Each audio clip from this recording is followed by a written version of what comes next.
If you're about to purchase a Tesla Model Y or Model 3 and you think that leasing the vehicle may be the cheaper option, don't let the low monthly payment fool you. If you stick around, I'll do the math and show you how leasing a Model Y or a Model 3 may end up costing you over $17,000 or even $18,000 more than a traditional auto loan. So let's dive into the details.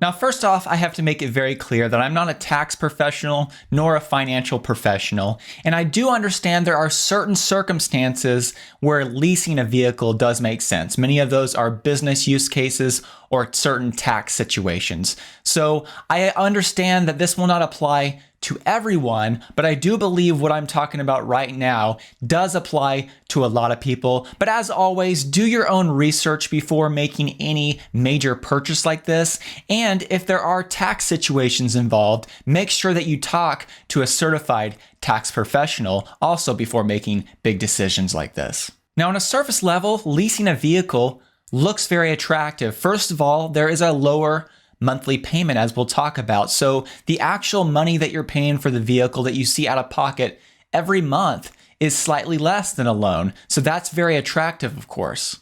Also with a lease, you're able to constantly upgrade to the newest vehicle, and every 3 years or so, depending on what the length of your lease is, you get a brand new vehicle, and a lot of people are attracted to this. However, you must be aware that this convenience comes at a cost. And I want to show you just how much it might cost you to lease a Model 3 or a Model Y over getting a traditional auto loan. Now, first of all, I think it's important that I point out the assumptions for this video. First of all, we're going to go with the lowest tier lease, which is a 3-year lease that Tesla offers, and that lease is good for 30,000 miles. And for our calculations, we're going to assume that you turn in this vehicle at the end of those 3 years back to Tesla. And for the loan side of the calculation, I'm also going to go with the terms that Tesla specifies on their website, a 72-month loan term. However, we're going to assume that after 3 years, the same 3 years as a lease term, you're also going to sell the Model Y or Model 3 that you purchased. So with those assumptions, let's dive into the numbers.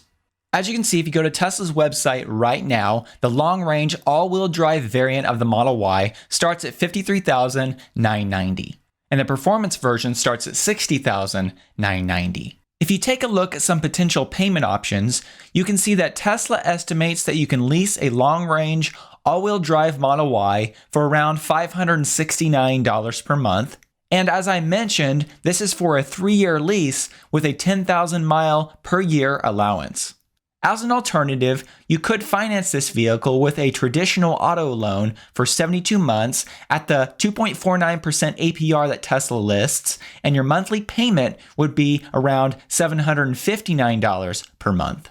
So of course, on a surface level, getting a loan for the Model Y long-range all-wheel drive version ends up costing you about $190 more per month, $569 per month for a lease versus $759 per month for a loan. And that's quite a difference when it comes to your monthly payment. This may be the difference for a person being able to afford a Model Y or not being able to afford a Model Y, and I get that. But what I really want to show you is that this lower monthly lease payment may not be as good of a deal as it may seem. So first of all, for our calculations, the cost of each of these vehicles needs to include the $1,200 destination and dock fee. So you can see that I've added that there on the cost column. On Tesla's website, their finance calculations also factor in a $4,500 down payment. And you can see there the payment amounts for leasing or loan based on Tesla's calculations. In that final 3-year total column, you can see that I've added up the accumulation of 36 monthly payments for either leasing or for a loan, plus any applicable fees like the $695 lease acquisition fee. This amount also includes the $4,500 down payment as well. So as you can see in that last column, in comparison, there's somewhere around a $6,000 difference between a loan and a lease when it comes to the monthly payments. However, if you've watched any of my true cost calculation comparisons, you'll know that when it comes to the true cost of owning a vehicle, you need to also look at how much this vehicle depreciates. Because while vehicles are traditionally a depreciating asset, different vehicles depreciate at different amounts based on how in demand they are right now. Vehicles with strong resale values like the Tesla Model Y and the Model 3 are likely going to be more expensive to lease in the long run. So going back to our calculations, you can see there that I've put the 3-year total that we calculated just a minute ago in that first column. And in that second column, I've put my calculations for depreciation amounts. For the long-range all-wheel drive vehicle, I'm guessing that in 3 years it will depreciate somewhere around 10%, and the performance version of the Model Y will depreciate somewhere around 15% in that same 3 years, 30,000 miles.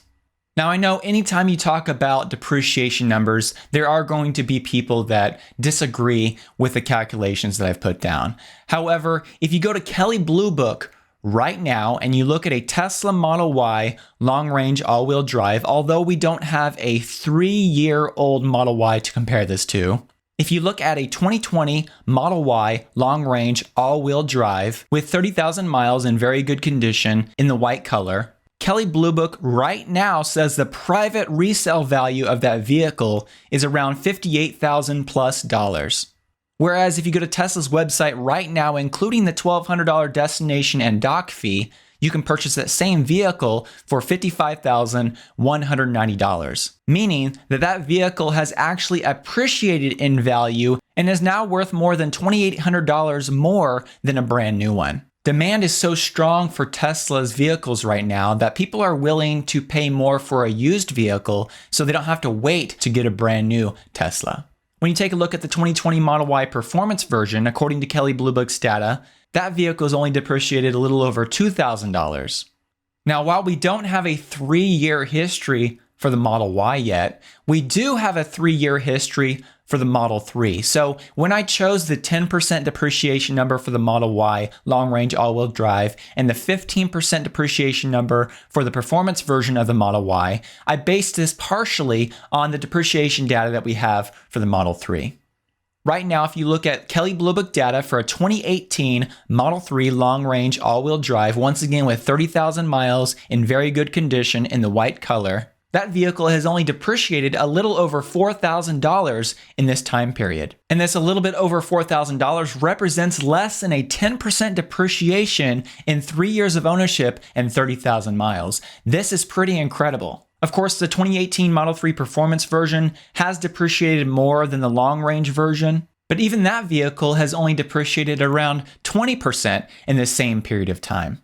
So based on Kelley Blue Book data, I think the numbers that I've chosen for the Model Y are realistic, especially when you consider that demand for the Model Y is actually stronger than the Model 3. And that's one of the reasons why instead of a 20% depreciation for the performance version of the Model Y, I chose a 15% depreciation because that vehicle, as of the 2020 version, is holding its value at a greater amount than the performance version of the Model 3.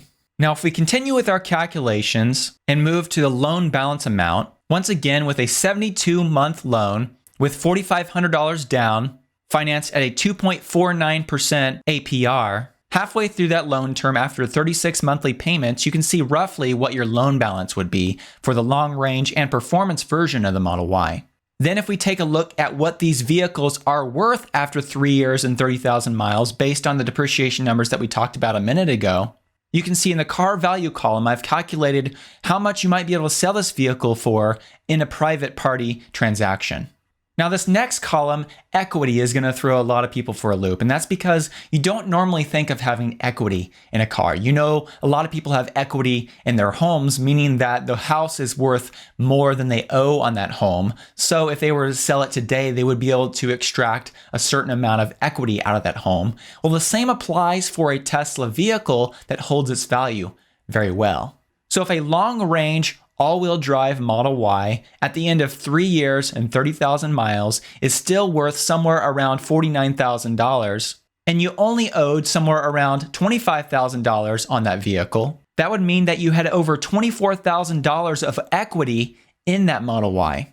With those same calculations, you would have over $23,000 of equity in the performance version of the Model Y. Thus, when we get to that final column, the true 3-year cost, although with your monthly loan payments and your $4,500 down payment, you put out almost $32,000. When you sell that vehicle and you have over $24,000 of equity, that brings the true 10-year cost of the long-range Model Y sold at 3 years under $8,000. Once again, with those same calculations, this makes the true 3-year cost of the performance Model Y just under $12,000. So when you put these costs side by side and look at the cost of leasing a Model Y for 3 years and financing the Model Y and selling it after 3 years, you can see that getting a loan on a Model Y and selling it after 3 years could potentially save you over $17,000 or $18,000 over a lease. Now, I don't know about you, but that's a lot of extra cost for the convenience of a lease. And this shows that with a vehicle like the Model Y that is holding its value very well, leasing may not be the best option. Now, I'll talk about in a minute the use case of maybe depreciation being a lot higher than I've expected, and maybe the current Model Y will depreciate much greater than I've mentioned. However, I'll talk about that this depreciation number would have to be actually really high for these numbers to actually balance out and for the loan to cost the same as a lease. But stick around, we'll do that in just a minute.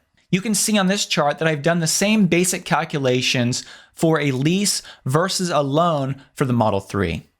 And once again, as I pointed out earlier, according to Kelley Blue Book, the depreciation percentages for the Model 3 are quite low. So when you do the final calculations like we just did, leasing a Model 3 may end up costing you somewhere between $13,000 and $16,000 plus more than getting a loan for that vehicle. So really what this all means is that although you might be able to get a lower monthly payment by leasing a vehicle, when you go to sell that vehicle after 3 years, or really probably even after 6 years, if you got 2 leases during that 6-year period and you went through the full term of the loan, after 2 3-year leases, you're left with zero equity. You just turn that vehicle back into Tesla. However, with a loan, even after a 6-year loan, that Tesla still has a value, so you're left with equity in the vehicle. That's one of the big reasons equity, why leasing may not be a good option for you. Now, I know one big reason why somebody might lease a vehicle over getting a loan is because they don't want to have to deal with a car breaking down, repairs, and especially out of warranty repairs. However, when it comes to the Tesla Model Y or the Model 3, the battery and the powertrain are covered for 8 years and over 100,000 miles depending on the variant, and the overall comprehensive warranty is 4 years and 50,000 miles. So if you're a person that likes to lease a vehicle because you don't want to have to deal with out of warranty expenses and repairs, you might consider a loan and just selling that vehicle roughly every 3 years, because in the end, it looks like to me, if everything holds true, that you potentially will be much better off after that 3-year period with a loan versus a lease. Now, there are a number of factors that could, of course, change my calculations, like, for instance, if you traded in your vehicle instead of selling it yourself. However, even the trade-in values, as we've shown from Kelley Blue Book right now for Tesla's vehicles,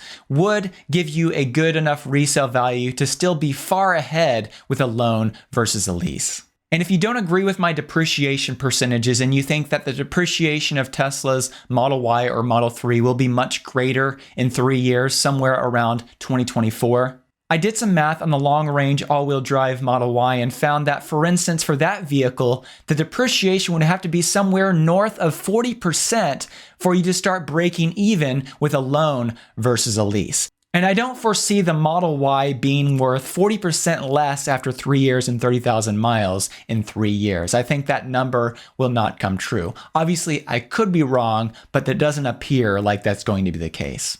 So really the bottom line and the conclusion of all this is, if you believe that the Tesla Model Y and the Model 3 are going to hold their value very well into the future, and if you believe that the depreciation percentage after 3 years is going to be less than 40% on these vehicles, then it sure appears like you'll be better off getting a loan versus getting a lease. Once again, as I mentioned earlier, leasing a vehicle still may make sense for some situations, whether it be tax situations or business situations. However, I believe what I've talked about applies to a large amount of people. However, I would love to hear from you. If you're someone who still believes that a lease is better than a loan, I'd love to hear your reasons in the comment section below. Also, thank you for watching this video all the way through to the end. I'd like to take a moment to thank the Patreon supporters who support me every month and help make this content possible. A special thank you to my performance supporters and also the other supporters listed on the screen. If you'd like to find out more about the Patreon community I've set up, I'll put a link in the description below. Thank you so much.